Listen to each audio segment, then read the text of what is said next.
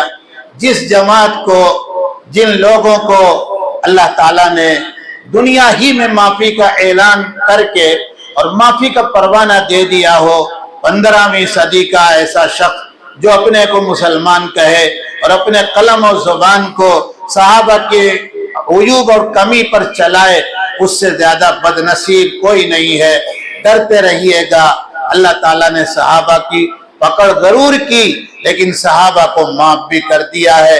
صحابہ عادل ہیں، سچے ہیں، اگر وہ سچے نہ ہوتے تو قرآن کی ان تمام آیتوں کو وہ حذف کروا دیتے کہ نہ کروا دیتے؟ ہم آپ بیٹھے تھے وہاں؟ نہیں، انہوں نے ساری بات صاف صاف لکھوا دی۔ اللہ تعالی ہم کو اور آپ کو سمجھنے کی، عمل کرنے کی توفیق عطا فرمائے۔ سبحان ربک رب العزت عما یصفون وسلام علی المرسلین والحمد للہ رب العالمین۔